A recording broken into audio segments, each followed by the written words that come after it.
I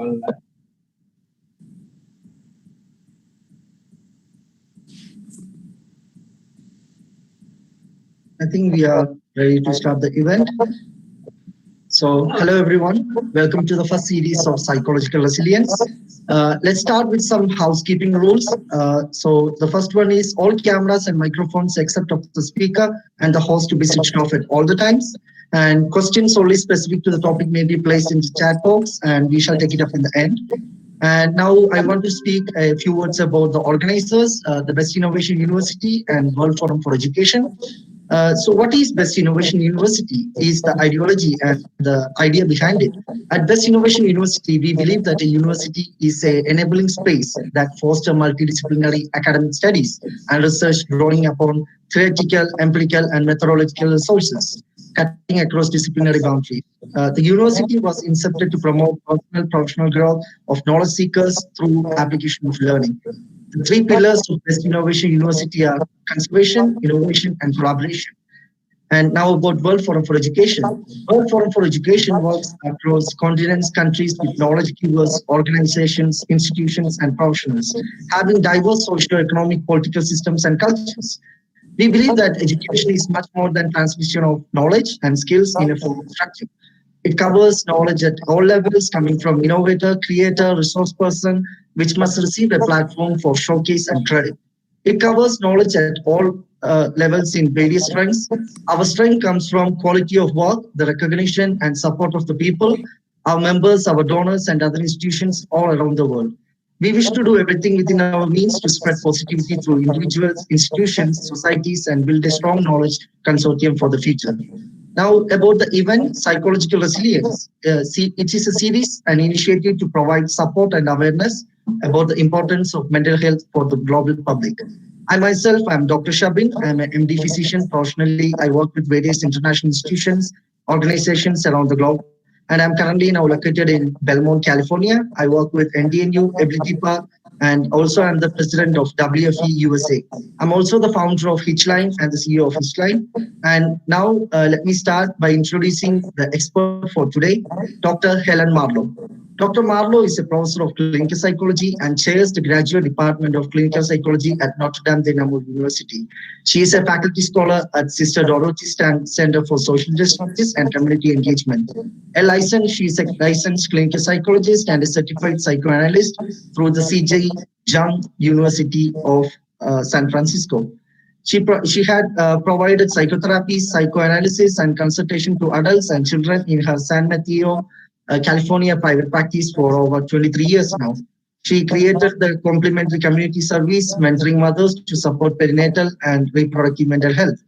She serves as the review editor for Jung journal Culture and Psyche, and is a board member for AbilityPath, serving individuals with developmental disabilities. And she has worked at Stanford University of Medicine, Palo Alto Veterans Administration Healthcare System, and Kaiser Permanente Care System, Community Psychology from the University of South Carolina, after graduating with honors from the University of Missouri. Her forthcoming co-edited book with Dr. William Pearson, The Spiritual Psyche, is in Psychotherapy, Mysticism, Intersubjectivity, and Psychoanalysis, which explores psychoanalytic and spiritual lineages in clinical practice. So, Dr. Marlo, I would like to give the mic to you and start the event with your presentation. Thank you so much, Dr. Shabin. That's a very generous introduction. And I just have to say how honored I am to be speaking with you all tonight, or I suppose this morning in India. I feel like on a soul level, I very much resonate with India. It's a culture and a country I really love, not least of all your food. And I told Dr. Shabin that I fell in love with your food, and I grew up in the middle of the United States where Indian food was not very popular. And so my husband's mentor was an Indian professor, and I cooked some food for him, and it didn't taste too good to me, but I wasn't quite sure what it was supposed to taste like.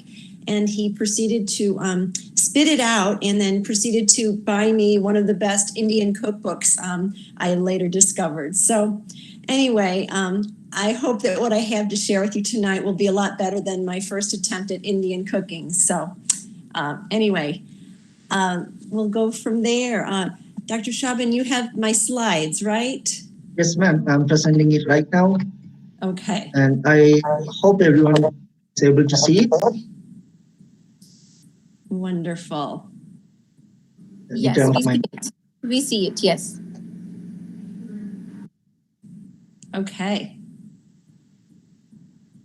Okay. Okay, so I'm delighted to speak a little bit today about the emotional life, the mental health concerns of college students, including the impact of COVID-19 on it. And I hope to get into some ideas around wellness and taking care of ourselves during this time.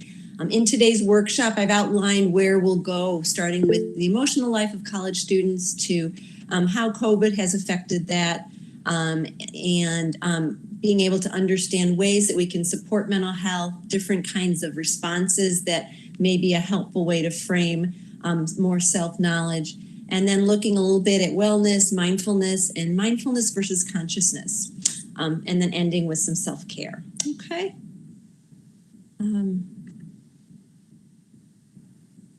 Okay, I thought we could start with a favorite quote I had, that with you all being in higher education, given the World Forum on Education's emphasis on education, I love this quote and thought you all might also enjoy it. And I think it speaks a lot of ageless wisdom and the power of what the World Forum on Education is doing to try to bring more consciousness and bring more education.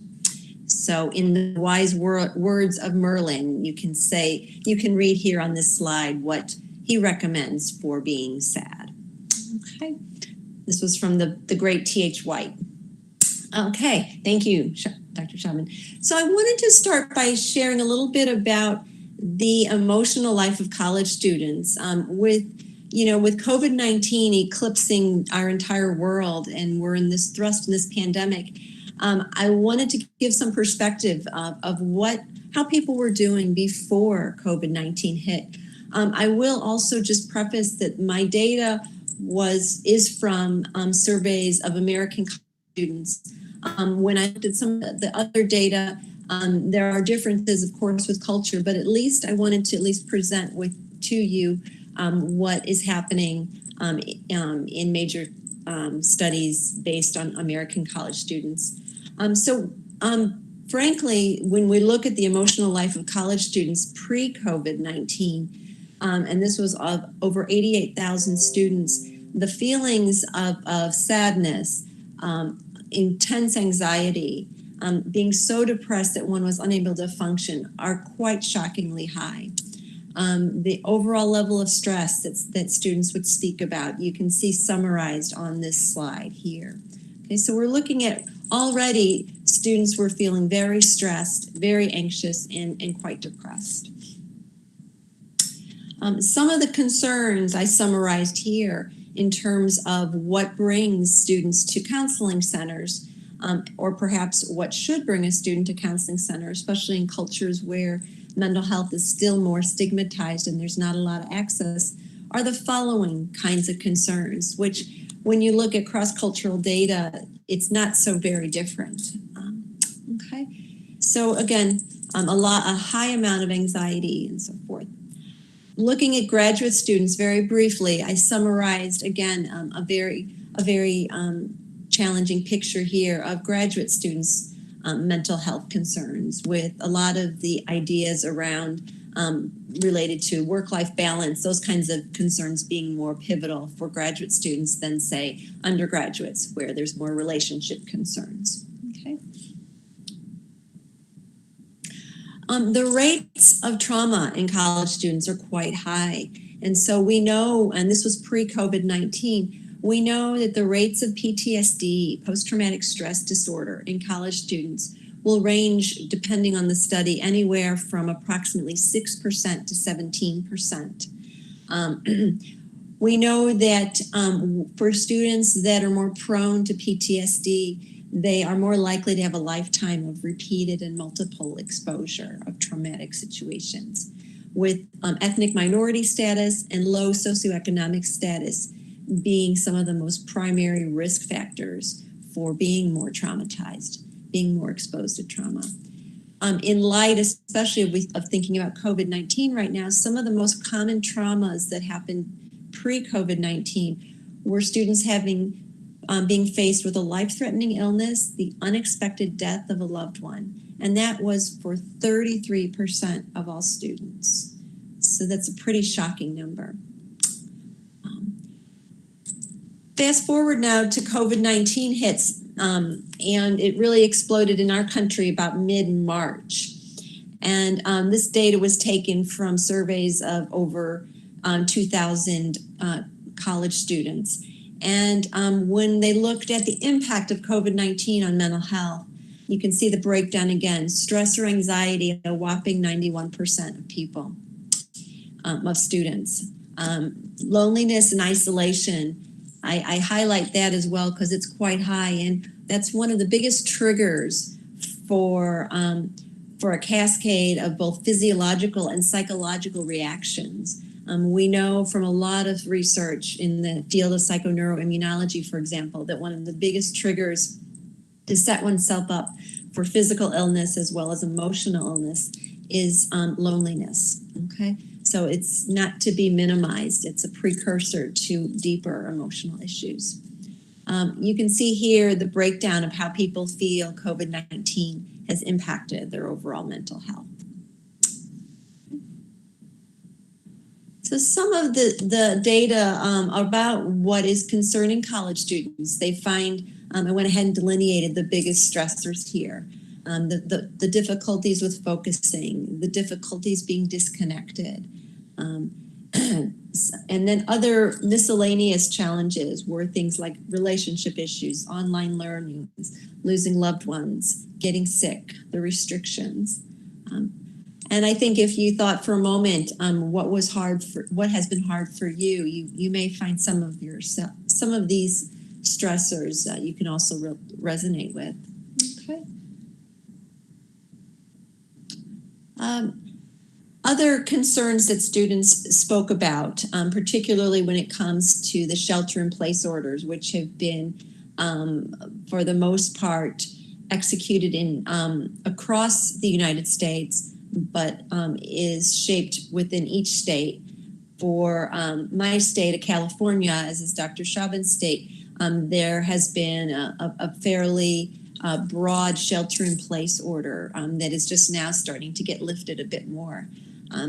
But one of the issues there are things related to difficulties with routines, difficulties with getting enough physical activity, being distracted, staying connected with others. You can really see what happens when we lose the structure of things that organize our life.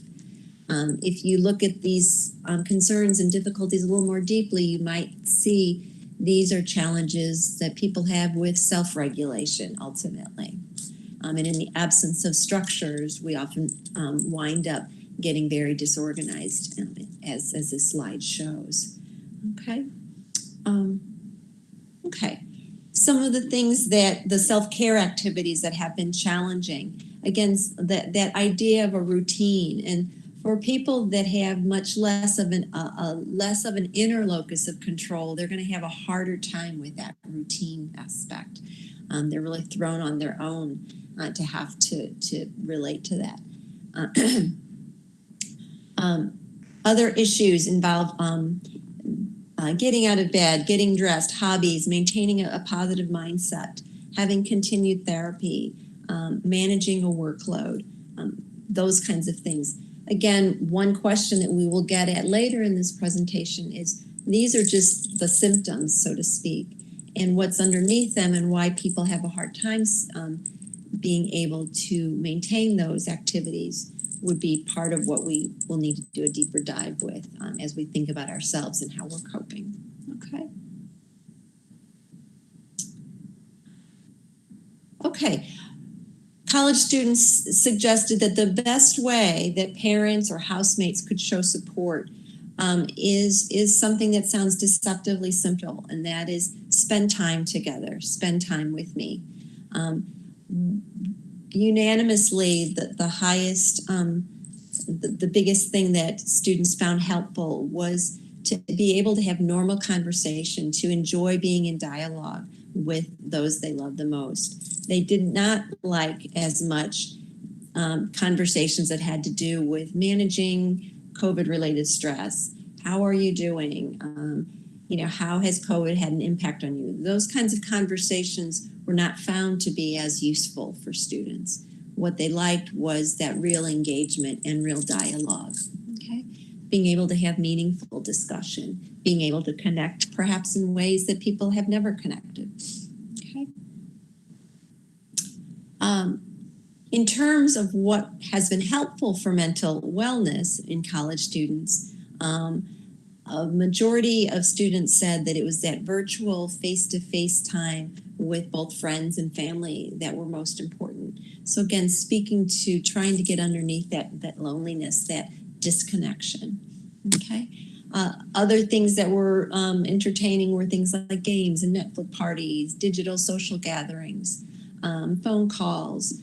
But you can see how the satisfaction in terms of what is helpful goes down as it becomes less and less embodied, more disconnected. So even things like online apps and so forth were not found to be as helpful as that real connection, as in whatever way we can do it now. And then I went ahead and delineated a few other responses here below. Okay.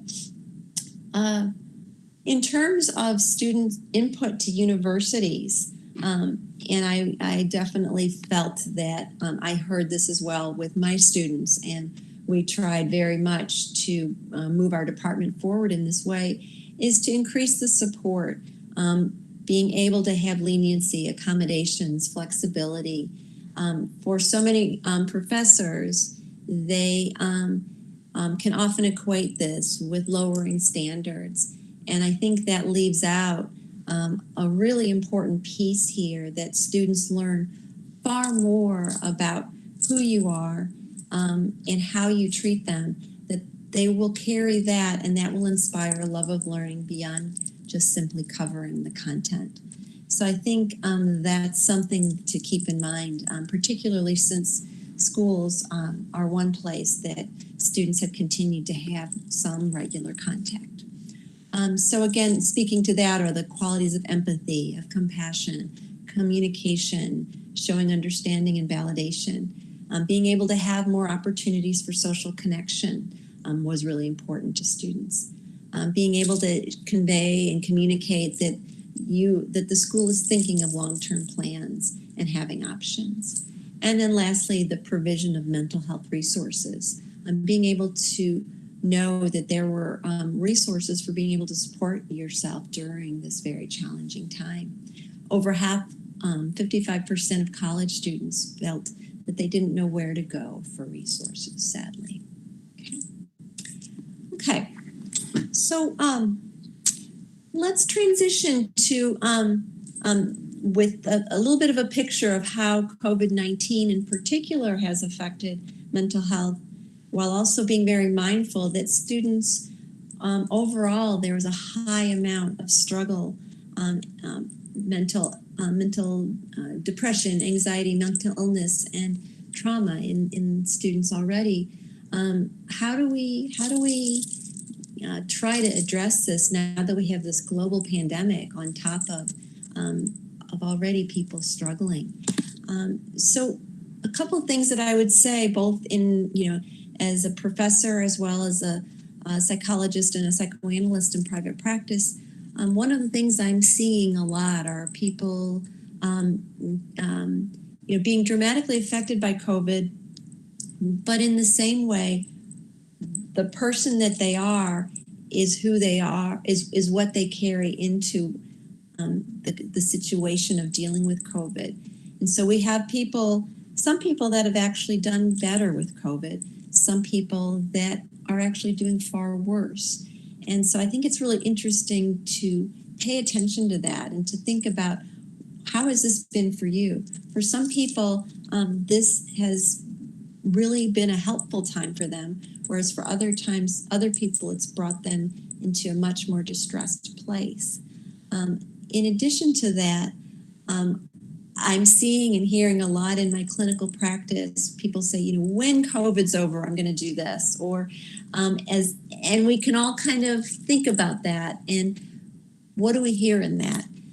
So part of one of the things I really emphasize is to start to learn, how do you cope in the face of stress? Because being able to identify that will help you to have more of that inner response to this very big outer trauma pandemic situation. So in terms of our response, I think about trying to help people understand what their stress response is. So there's going to be a range of responses, and some people can call this stress that's positive eustress, and stress that's negative is distress. But both positive and negative stress is still stress. And stress can be that kind of experience that causes us to have to enlarge our consciousness, to have to manage our inner reactions, to have to regulate ourselves. And so we know that our stress affects both our psyche and our mind, as well as our brain and our nervous system, with the psyche being very different from the brain. So our brain and our nervous system can get hijacked by stress. Typically, it's our sympathetic nervous system that can go in overdrive. We know that certain parts of the brain will be firing. We know certain physiological responses will be quite active in a state of stress. What we don't always know, and what is different for each person, is where one brain goes versus another brain, and that's the area of the mind. So if all of our nervous systems are jacked up and our brain is firing and is in a state of overdrive, we have our amygdala firing. We're scared. Why my amygdala might go to one memory and Dr. Shabin's amygdala will go to a different memory, that's the area of the mind or the psyche. And it's that intersection that's often most important for us to be able to get a hold of in order to regulate and manage our own stress. Okay. So in terms of managing stress responses, I've simplified this for the purposes of this brief webinar, but I've identified the idea of most of us have heard of flight or fight, of course. We also have a freeze response, and then there's a response that I call the engaged response. And I'll go over those in just a moment, but typically any of us can have one or more common ways that we will typically respond, almost like a reflex to stress. Okay. So if my reflexive response to stress is to fight, then I am a person that often thinks of myself as being a proactive person. I'm a person that may like to take control. I believe that managing stress means taking action, making plans, problem solving, confronting. Those can all be really effective ways of managing stress, but like any typical response, it can have a shadow side. And that shadow side can be that I might have a hard time accepting things. I may have a hard time building tolerance. I may not be so flexible. I may lack receptivity. I may respond with aggression. For many people that have more of a fight response, COVID-19 has made them miserable because it is much larger. There's very little they can do to solve the problem on a global level. Okay, so you might think about, are you someone whose default response is more of a fight response? Conversely, there's the flight response, and that's the response where my modus operandi is to say, I'm going to run away. Okay, so the person that says, I can't deal with this, that's the person who's more prone to avoid. They're more prone to limit. They may fail to take responsibility. They're more likely to blame others or rely on others. And when that person doesn't come through for them, they're likely then to feel very stuck, and they can go further and further into cycles of anxiety and depression. Their challenge is then, are being too dependent on people, to becoming a victim, to lacking resilience, to being more anxious, and to being more prone to blame and be irresponsible. So the runaway response is something that some people automatically fall into. Okay. Keep in mind that's not always a bad thing. For things that you have no control over, that can sometimes be the best response. Okay, you think about some of the research on people that survived, for example, the Holocaust. Being able to fly away imaginally, being able to detach was what saved them. So it's not as if that's an all bad response. Okay.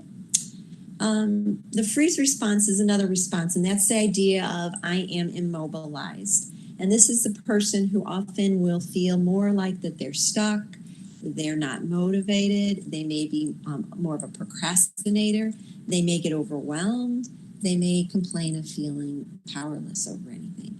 And what you'll see in the challenges of someone who can be in an immobilized place is a lot of rumination, a lot of inertia, a lot of restlessness, a lot of deception. Oftentimes people that tend to freeze more will tend to be people who feel that their ruminations and their obsessions are actually actions, and they don't see that it's not getting them anywhere. I can think, for example, of a woman I worked with who had been accosted in a city park, and she was a woman that had had a lot of physical abuse growing up. And when she was accosted by a gang, and she was leaving a concert and she was with her friends all took off. They knew to run from this gang. My patient's response, however, having had so much trauma in her life and having had a lot of inescapable trauma, was she just simply froze when the gang was coming after her. That's a good example of someone that can have that type of default. Okay. Oh. And then, I think we need to go back one. And then another freeze response is the disconnection response. And so rather than being immobilized, some freezers will compartmentalize, they will limit, they will foreclose, they will check out, they will be oblivious, and they will tend to be more dissociative. And so these are people that you think, oh my God, didn't you see that? Aren't you engaged with that? And they truly don't see that. Their challenges are often to be much more disengaged, in contrast to the freezers who are more immobilized. And so the immobilized folks are more likely to be ruminating and obsessing, whereas the freezers that disconnect often have more of a disengaged, a disavowal, a disconnected. They might be really concrete. They may feel very cold. They might be excessively boundaried. Okay.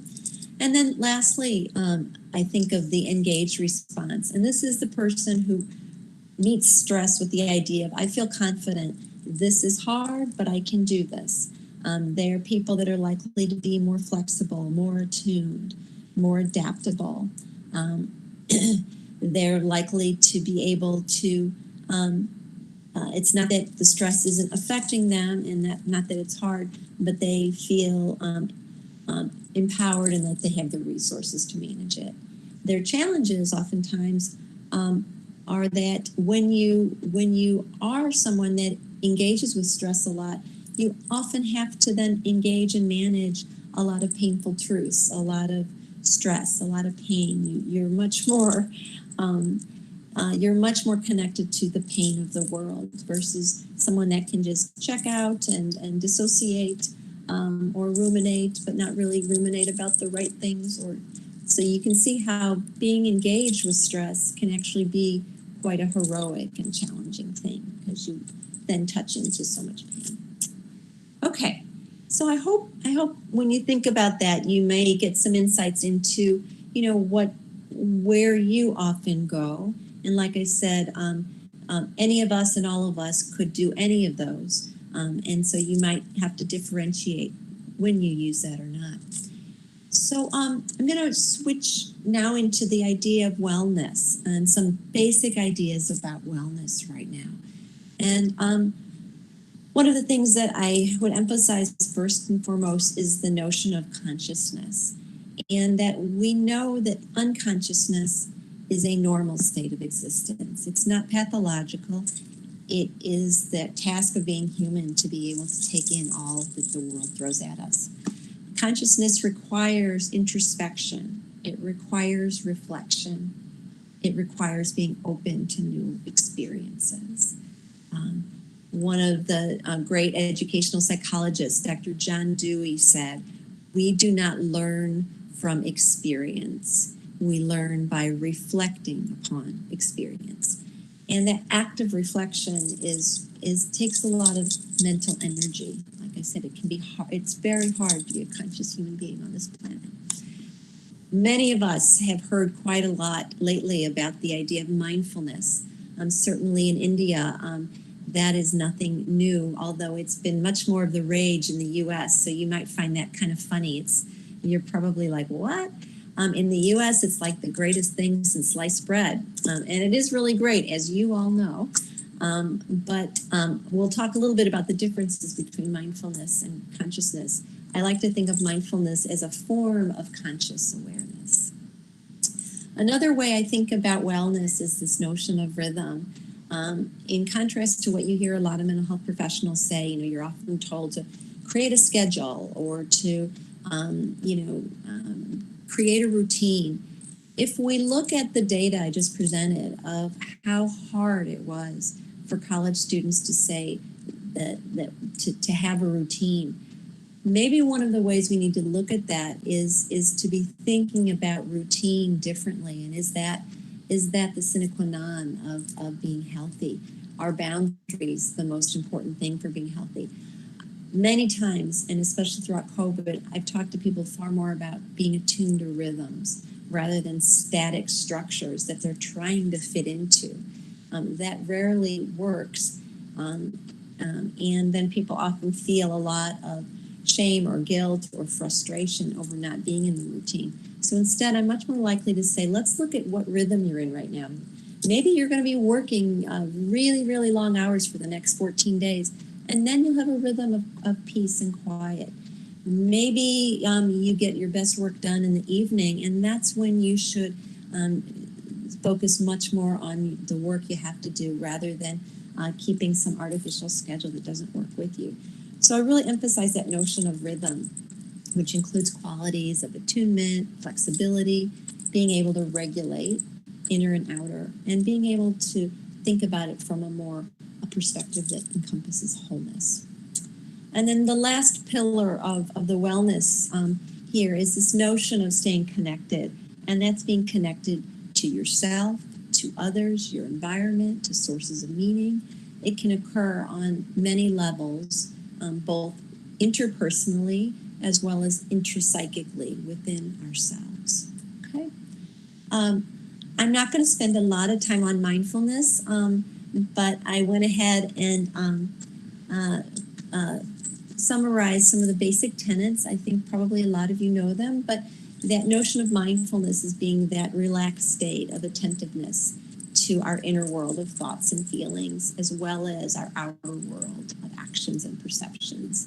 It's that notion of being present in the moment, of allowing life to unfold without prejudgment, the moment as is. It's girded under the assumptions that most of us operate on automatic pilot and we're not attuned to the present moment. It also operates under the idea that we don't always know how our minds work. It suggests that one of the reasons why this is so hard is that when you start to pay attention to your mind, you're going to find that there's a lot more in there than you ever imagined. Okay. In terms of the components of mindfulness, the components of mindfulness, typically mindfulness teachers will talk about that idea of non-judging. Okay, much easier said than done. How do we get to that place when our nervous system is hijacked, when we're in a reactive place, right? It emphasizes qualities of patience and understanding a natural flow of life experiences, of not necessarily needing to act. That notion of beginner's mind is pivotal. This notion of being able to look at things with a fresh eye.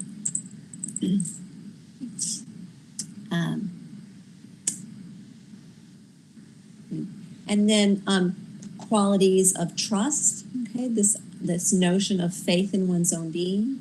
Okay, so rather than an external source, that inner control we talked about, that non-striving, qualities of acceptance, and qualities of letting go.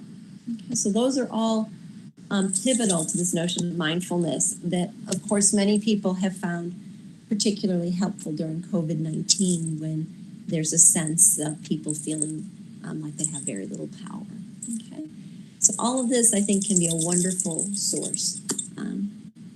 But we'll dig a little deeper and look at mindfulness versus consciousness. And when you look at mindfulness, what you're often talking about is that's more limited to current conscious awareness.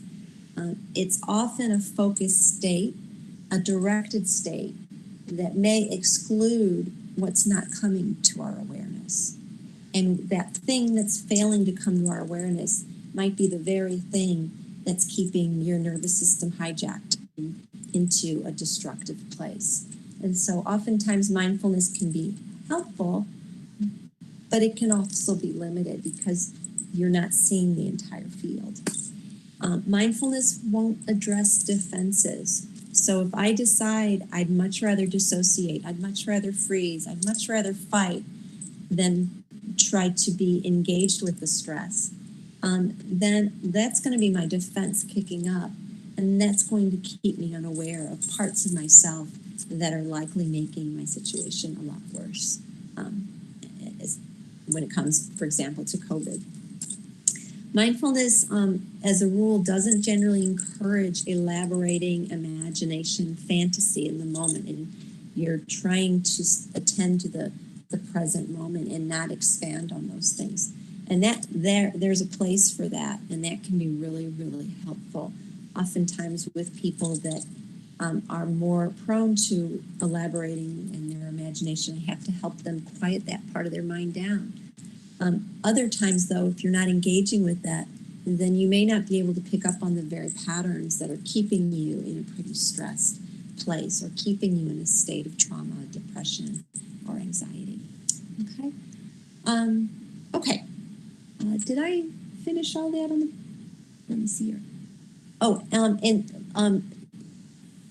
yeah. One thing I would just say quickly with the previous slide, if you don't mind going back, Dr. Shabin.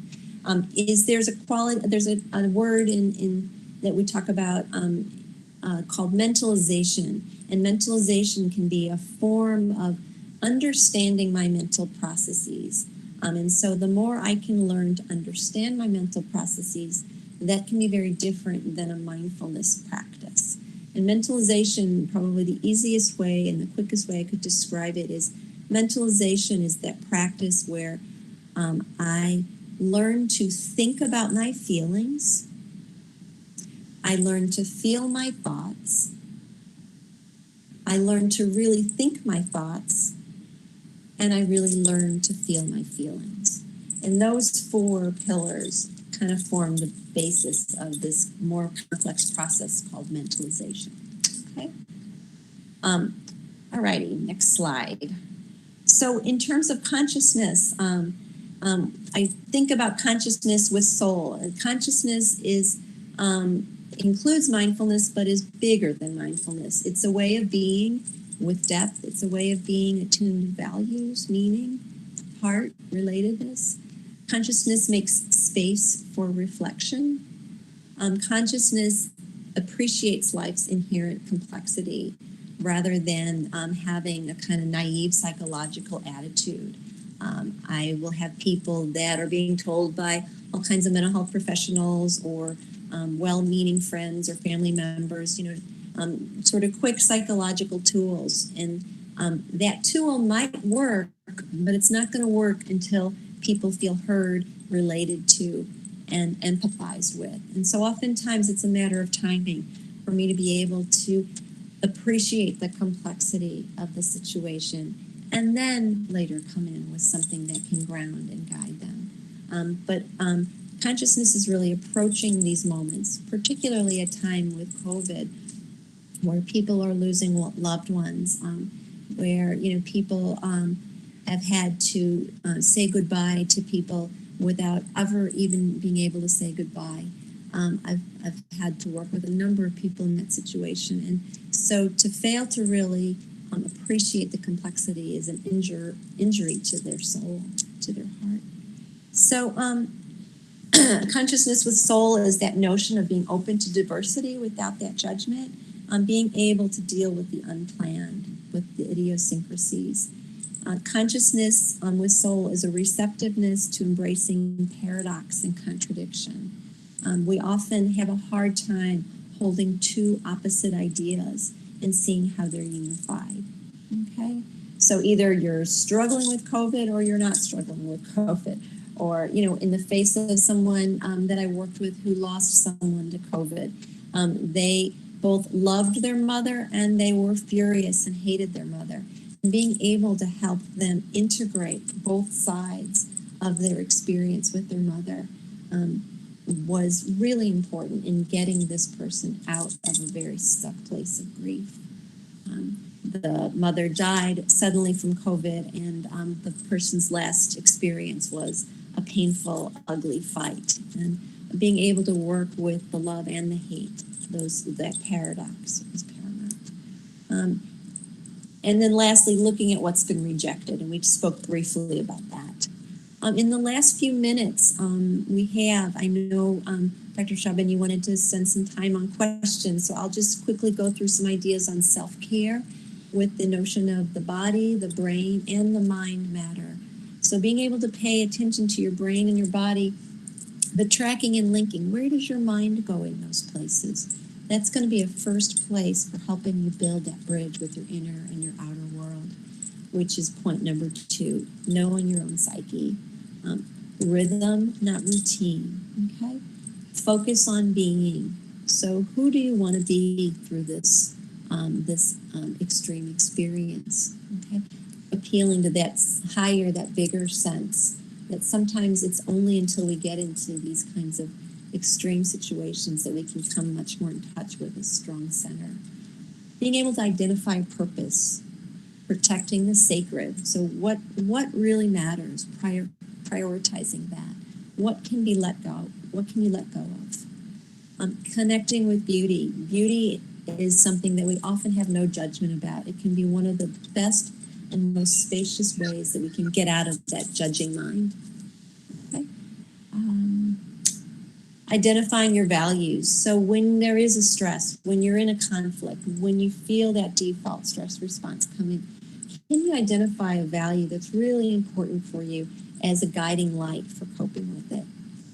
Being able to enhance connections, and that may mean looking at your connections. Not all connections are created equally. I had a very, very busy schedule, but when Dr. Shabin asked me to do this, that's a connection I just couldn't say no to. So there we are. Having curiosity with feelings. So being curious rather than judgmental, rather than I shouldn't be feeling hatred for my mother, as my patient said to me, who died of COVID. Being able to be curious, what's that hatred about? Okay. Being able to understand, name, and work with feelings, including modulating, tolerating, accepting, and transforming them. The power of sharing feelings with at least one safe person. Developing your own stress tolerance. So often people, like I said, are saying, when COVID's over, then, I just got to get through this, versus can you think about this as a time to really gain an edge in developing your stress muscle? Can you become a master stress coper, a master at coping with stress? So that starts by identifying your default and staying in relationship with it. When you find yourself slipping out of it, when you find other parts getting activated, being curious about that. Really important right now, I can't say enough of the power of grieving.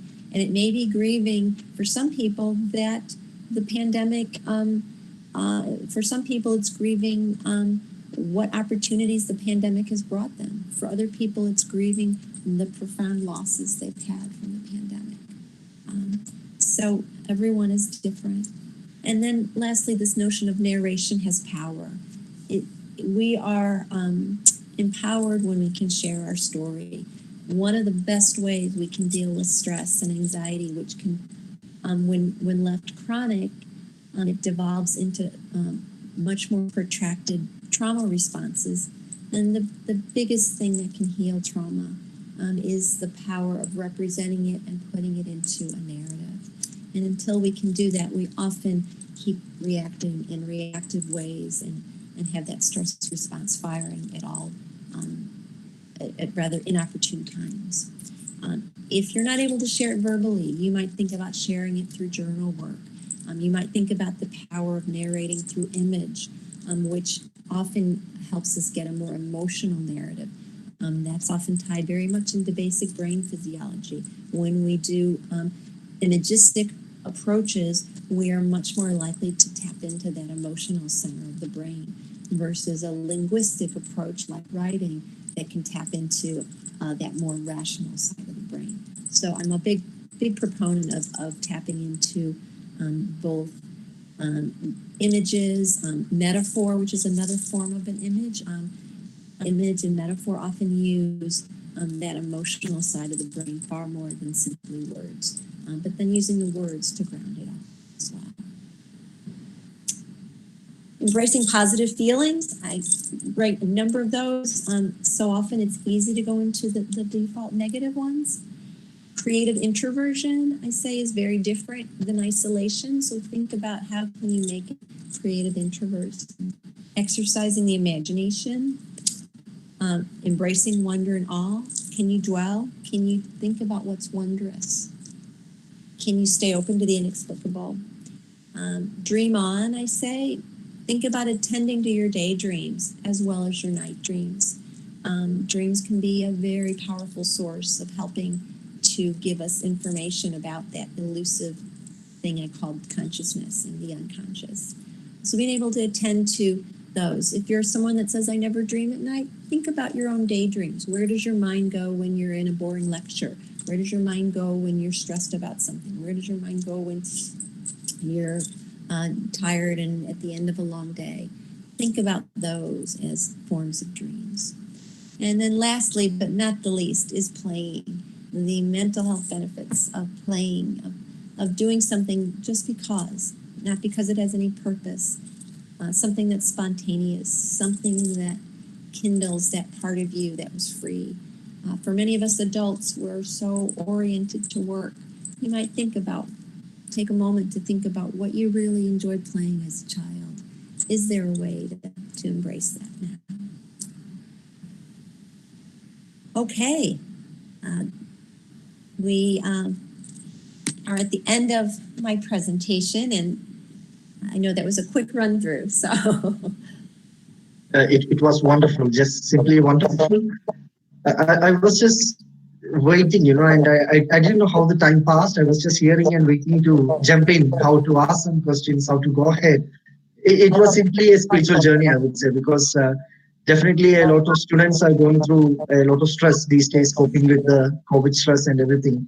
And it is a wonderful lesson for not just me, but for a lot of people. And it was not just for students. I see this will be valuable for more than the students and teachers and the whole global community. And I see there is some questions that might be there. Shabin, before that, Yes, I would just like to thank you so much, Dr. Marlo. I think it was such an exhaustive, wonderful, and insightful presentation. And I'm so happy to have attended it completely. And I'm sure most of my students also have benefited from the whole presentation. As you know, if you ask me, I think you've shared everything right through self-care, to mindfulness, to how to deal with your conscience. Well, yes, we belong to India and we have this huge spectrum of wellness and wellness related mechanisms that we have in the country itself. But as you said, it's more popular down the West than really practiced in India. And yes, if you ask me individually, I think it's very, very complex. And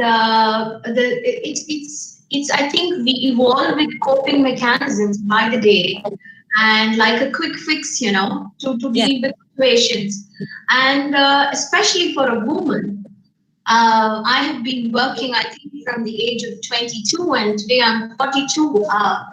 I think it's always been, career versus personal front, and somehow the career graph and the family graph always seem to be in contradiction with each other, like they are forever in battle, and it's extremely tough because, and you also, for working mothers, you forever in maternal guilt that you're not able to probably give the time that your child needs from you.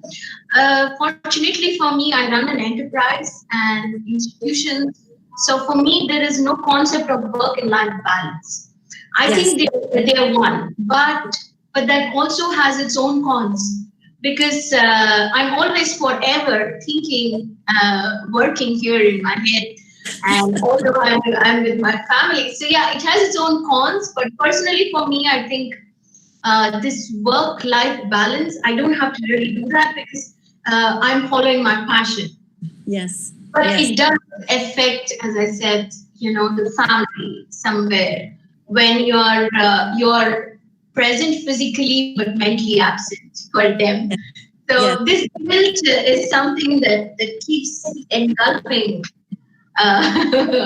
me for a long time. And I'm sure with the COVID situation, this is the kind of things that the students are facing also. It's extremely tough for an institution to be stripped off the faces of students and still trying to connect with them and engage with them online. Yes. And particularly, so what is your advice to institutions, A, and B, mothers like me? I love your question. And, true confessions, the material that I excerpted on wellness and that idea of rhythm came very much out of my own feeling of rejecting that notion of work-life balance. I cannot stand that term, and I think it really has hurt a lot of people. So some of what I presented tonight was coming from a much larger presentation that I did specifically for mothers.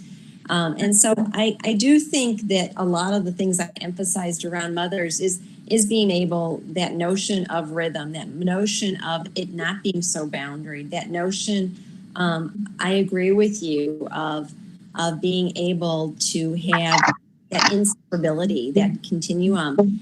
And then that's where that consciousness comes in, right? Of being held accountable for, when am I physically present but mentally out there? What is that signaling? Being able to, it's constant work, right?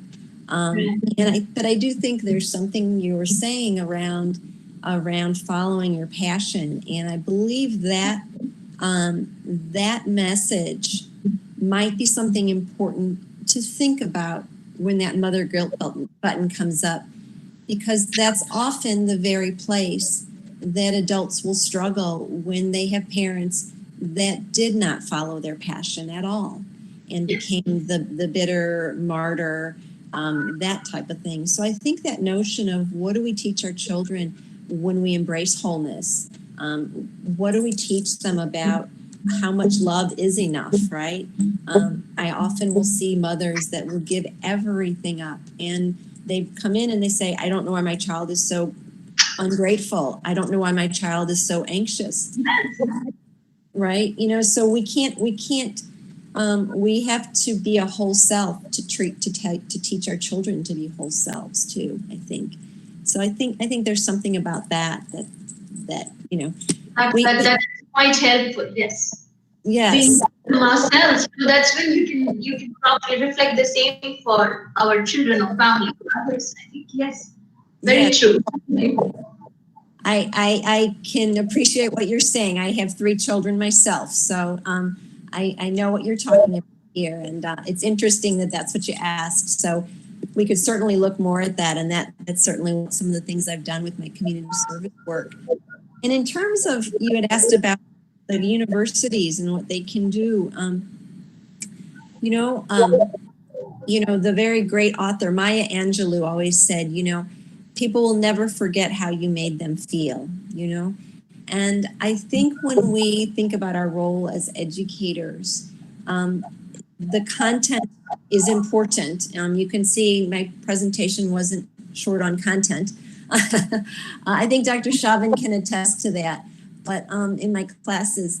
But I partially do that so that there's enough time so that we can have meaningful connection, because that's going to be the kind of thing that students remember. So I think at this time, being able to say, I can think of students I had who were homeless, who were living in their cars, and the professor was getting on their case because they wouldn't turn on their camera or because their assignments were late. And for me to say, hey, what's happening here? That empathic connection and that engagement with the student, and letting them know that mentoring bond, if they're not going to learn it in my class right now, that experience of being mentored and knowing that you were cared about will plant a seed for later learning. And that's kind of one of the things I think about right now when people are emphasizing, I've had my own experiences, including with my own children, where teachers are, impatient about getting a lesson done or imparting some piece of knowledge, versus what would happen if you were to laugh and engage with the children around their playfulness and their inattentiveness. What might they learn and remember from that? So I guess as university instructors and faculty, I think maybe some of the things I talked about the positive emotions and the play and the connection, those being the things that people remember, perhaps. Thank you so much, Dr. Marlo. Means a lot. I think. Yes, very, very, uplifting and motivating. Thank you so much. Thank you. Well, our egos get in the way, and we want to prove that we have something smart to say, and we want to prove that we are, doing science or doing something that's worthwhile. We often think that service and connection are for people that don't have anything more intelligent to say, and I think that it does a great disservice. So, yes, thank you. Can't agree more. Thank you. Thank you, Dr. Rubana. And Dr. Marlo, we have a small question from Aditi Shankar. She's also the WWF chair in California. So she's asking, how do you cope with stress on a day-to-day basis? How do you do that with the challenges that's going on? How do you cope on a day-to-day basis? Hello, Dr. Marlo. Hi there. Are you asking that question? Yes, that is me. Is that Aditi? Yes, perfect. Oh, wonderful. Okay, good. Nice to meet you. Nice, lovely to meet you too. That's a really great question. And I guess my answer would be, how do I cope with stress day to day? I would say day to day. So some days I do it better than other days. I guess I would say that I think that's where that idea of really taking some time to be conscious, of being able to do a review, to be saying what happened today, where did I lose it, where didn't I lose it, being able to that painful self-honesty. It's work, but it's become a practice for me far more than techniques like and certainly there's some I could share, but I think that commitment and that dedication to what is happening inside and what is happening outside, and being able to mindfully do that, being able to put into place, knowing what my stress response is, knowing what my triggers are, knowing when I'm drowning too much in the negative. I think it's so hard for many of us to take in the positive. We can often get numb by stress and pain, depression and sadness, and being able to let in that space for goodness. You know, in my family at our dinner table every night, we'll say, you know, what was your high and what was your low? And it becomes a dialogue. We also do every night at the dinner table.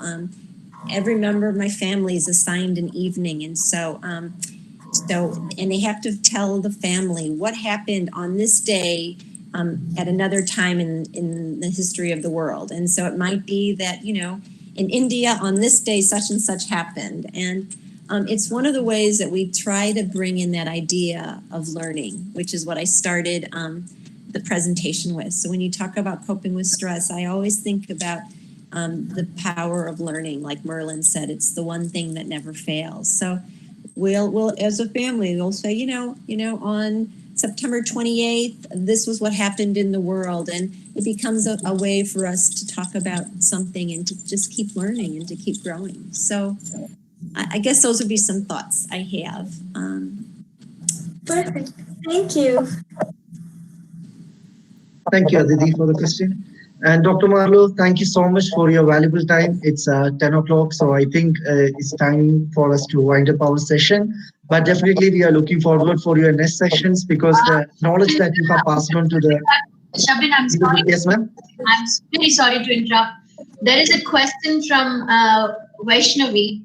I think a very last question. And you could read that Definitely. out. One last question, Dr. Marlo. Thank you so much. Of course. Definitely. Thank you, ma'am.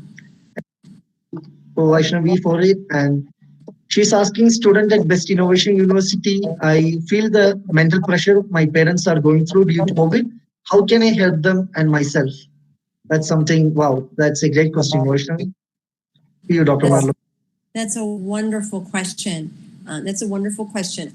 I guess one of the first things I would say is think about what your pattern has been like with your parents. And so you might think about that desire to help might be something that what am I trying to say? Think about what role you're being put in, and is that a role that is appropriate with your parents? Is that a role that's helpful with your parents?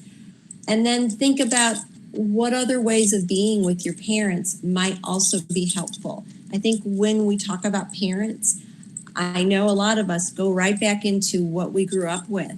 And oftentimes that doesn't leave a lot of space for us to feel like we can be helpful. So I guess my first thought would be, let's look at that default pattern and then look at, is that going to be the most helpful thing for your mom, for your dad? Are there other ways of being with them that can be helpful? And then I also think about help being that, again, sometimes we can't always help people, but we can be with them. And so when you ask, how can I help them? That's one reason why I say, think about, what have you learned about, is that your role? Is that your duty? Is that what you're supposed to be doing? Is that something you can do? Even if you could do, is that the best thing to do for them? And then think about maybe being with them and what's a way of being with them that can be generative and can be helpful. Sometimes the helpful stuff, the concrete stuff of, I can think of when my father was dying and the man was, got exasperated with me. He had horrible sores on his feet, and he got quite angry with me for buying an expensive lotion for his feet, which, was not really all that expensive. I could do that for him. That was a concrete way I could be helpful to his feet. But there were other ways that I knew that I wasn't going to be able to be helpful with him. And so what I could do, though, was find ways of being with him that could open up other parts of him that could help himself. And so perhaps that was, talking about his memories from growing up in Italy, for example. You might think about other ways of being beyond just helping that can be life-giving to your parents, in addition to whatever concretely you can do for them. Does that help? Definitely, Dr. Marlo, it does help. And I see we have gone through different aspects of life itself, like going through a student's vision, a university honors vision, a innovator's vision. And it's been really wonderful having this session, because not only we have just touched many aspects of life, but definitely we have given a lot of awareness about mental health. And I'm sure the little leaders of Best University, Best Innovation University have the greatest students. Like I have met, they are really initiative. They are really wonderful students. I have met them. And I definitely am sure these little leaders, you will see tomorrow they'll be coming up with this innovative and knowledge that you have shared with to the community. So I'm definitely sure it's going to help a bigger world. Definitely a country like India having only very few mental health practitioners, like almost about 9,000 people, 9,000 psychiatrists, and only about 16,000 psychologists. We need a lot of support from every angle. And I'm sure the students are the future for tomorrow. So I'm looking forward to a greater event next time with you. And thank you, Dr. Yuba, for having this platform for us. And it's a great pleasure to have everyone in this platform. And I look forward to the next event with Dr. Marlo. Thank you so much for your time, Dr. Marlo.